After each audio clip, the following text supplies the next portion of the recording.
Hello guys, I am back and today we are going to be going over the division of fractions. And before I jump straight into division of fractions, I kind of want to a little refresher about what division even means and why we would divide and what situations we would divide, because I think that that'll make the division of fractions make a lot more sense. Because when you just look at the division of fractions, sometimes even as adults, it's kind of overwhelming. It's why do we use the strategies that we use? And so my hope is that if I explain to you what division means, that it'll make the division of fractions go a little bit smoother, okay? So I'm going to give it a sample problem first, right? So if I have 6 pizzas and I have 3 friends coming over to my house, how many pizzas does each person get? We're eating good tonight. Yes, they're getting 2 pizzas, right? I took that 6, I divided it by my 3 friends, and I got 2. Those are awful symbols. Wow. Wowee. Okay, but another way that you could look at that problem is how many 3s could I fit into 6? So, or how many groups of 3, I guess would be a better way to put that. So here are my 6 pizzas. 5, 6. And how many groups of 3 could I fit? Yeah? So 1, 2 groups of 3. Either way, I'm going to get the same answer, right? I just kind of wanted to visualize what that even means before I get into the next section, because I feel like this will make it make a little bit more sense. Okay, so now instead of saying 6 divided by 3, or how many 3s could I fit into 6, I'm going to say 6 divided by 1/2. So now I'm getting into that whole fraction part of it. So, same thing, right? I have 6 pizzas, either way. 1, 2, 3, 4, 5, 6. But now I'm asking how many halves could I fit in there, or how many groups of a half are there within 6 whole pizzas. So if I'm dividing these in half, right? That's half of a pizza. How many halves do I have here? So if I'm going through, I have 1, 2, 3, 4, 5, 6, 7, 8, 9, 10, 11, 12. Okay, the reason I'm showing you this is because if I have 6, sum operation equals 12, typically we're going to think 6 times 2 equals 12, right? Dividing by 1/2 is the exact same thing. You're going to get the same answer as if you multiply by 2.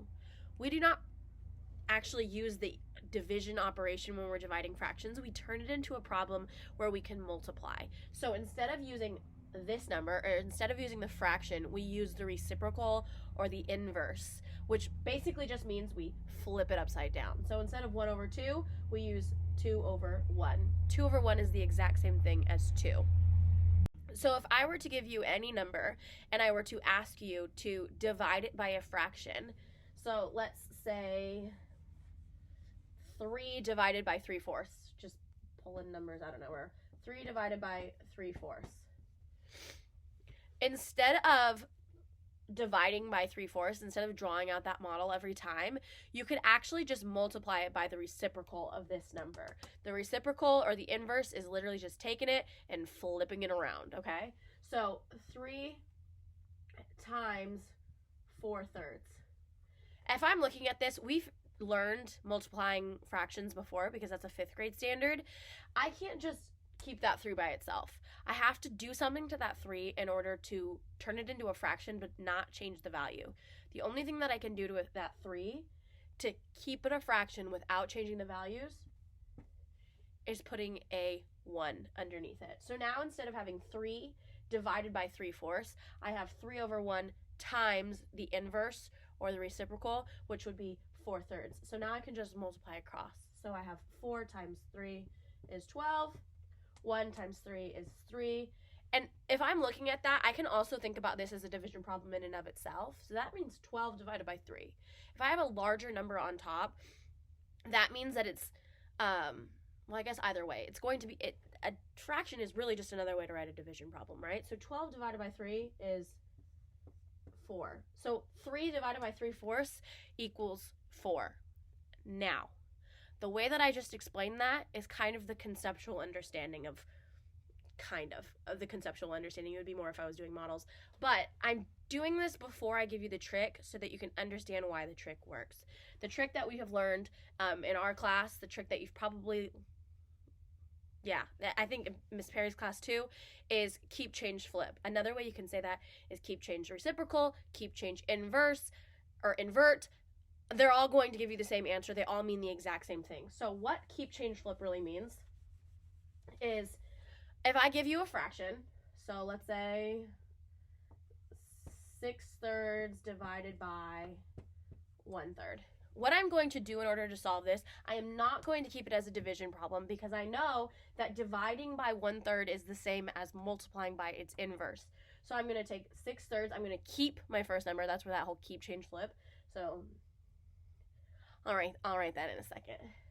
Keep this, change this sign to a multiplication, and invert or flip this number. So this becomes 3/1. 6 times 3 is 18. 3/1 is 3. You might want to keep it in some situations. They might ask you to keep it as an improper fraction, but for the sake of this, we're going to turn that into a regular number or whole number, or a mixed number depending on how it works, but this one turns out to be a whole number. 18/3, which is the same thing as 18 divided by 3 equals 6.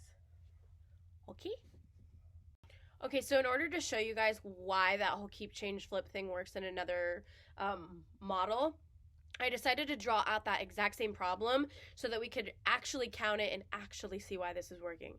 So for 6/3, that really just means 1/3 6 times, right? So this is a third, a third, a third, a third, a third, a third. So that's 6/3 right there, divided by 1/3. So what that really means is how many 1/3 are in 6/3. I drew out my 6/3, so now I just have to count my thirds.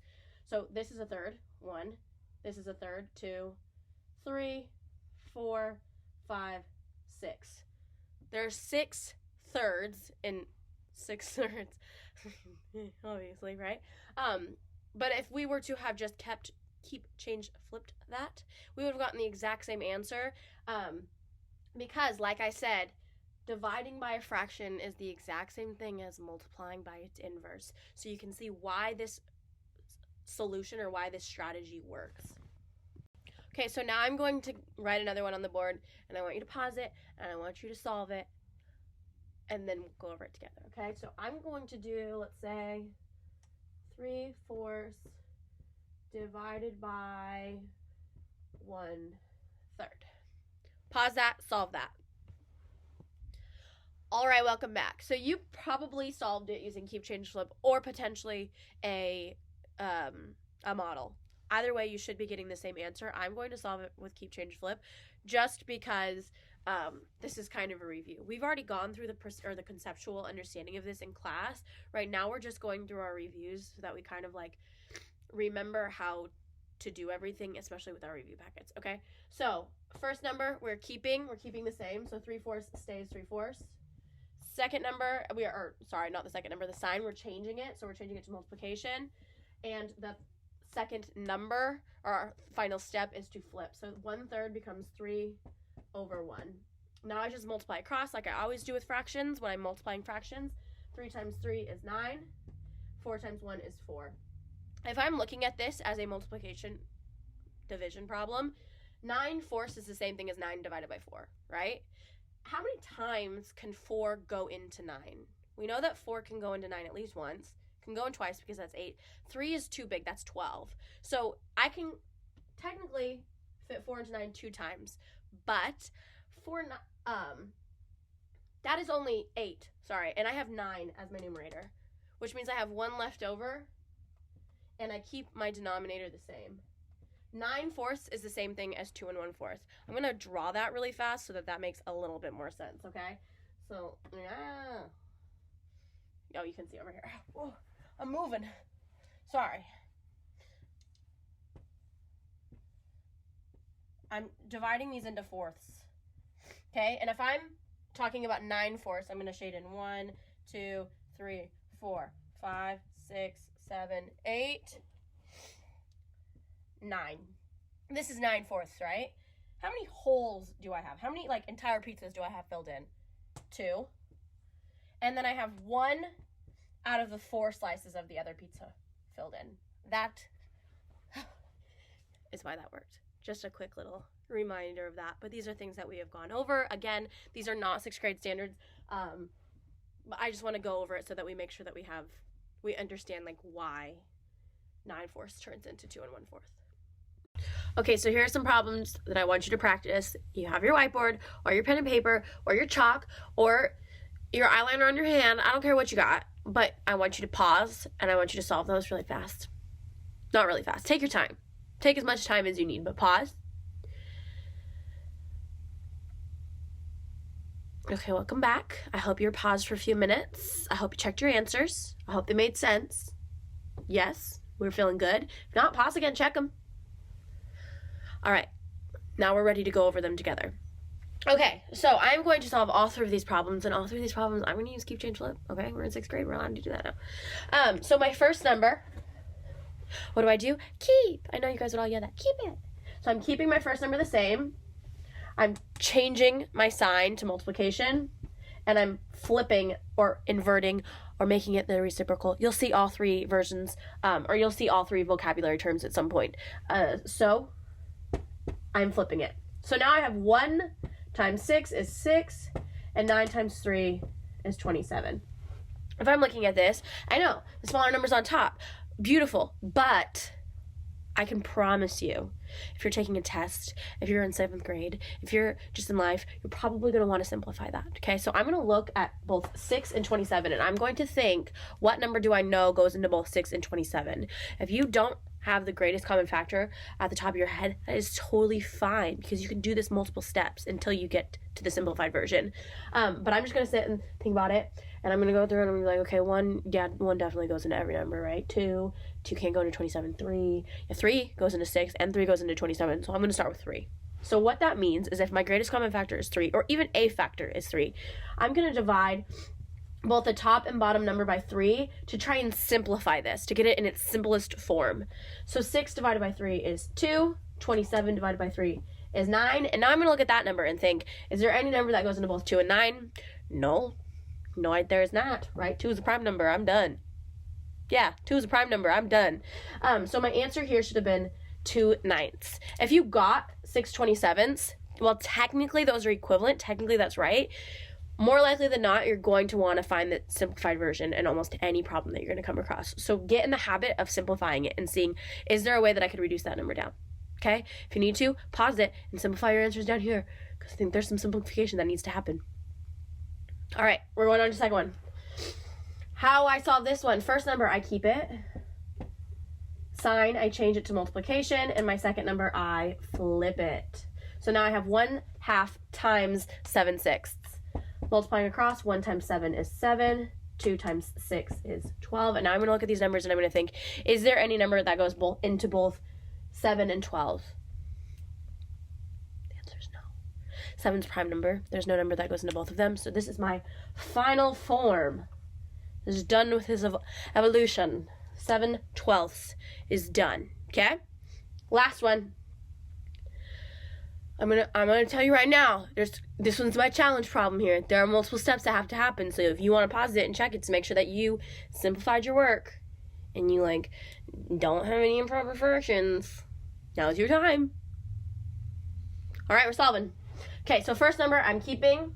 Man, this whole writing on a slant thing is difficult. It's hard.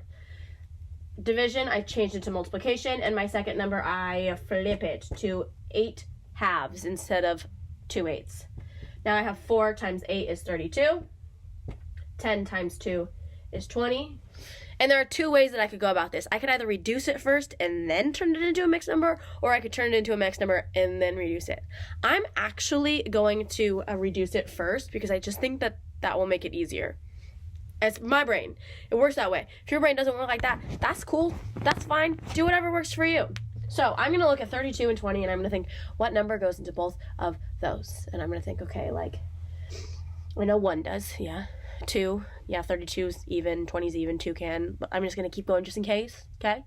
3, no, 3 doesn't go into 32. 4, yeah, 4 goes into both of those. 5 doesn't go into 32. 6, 6 doesn't go into 32, 7 doesn't go into 32, 8 doesn't go into 20. So I'm going to actually just go back to that 4, okay? Because I'm still going. I'm just going to go back to 4, okay? So let's divide the top and bottom number by 4 because 4 fits into both of those numbers. 32 divided by 4 is 8. 20 divided by 4 is 5. Okay, so now I have 8/5. Is there any number that goes into both 8 and 5? Take a second, think about it. There's not, okay?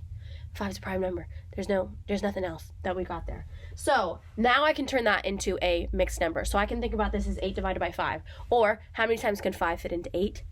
Only once. 5 times 1 is only 5. I have 8. So I have 3 left over. And I keep my denominator the same. So my answer to this should have been 1 3/5. Check to make sure you got that right.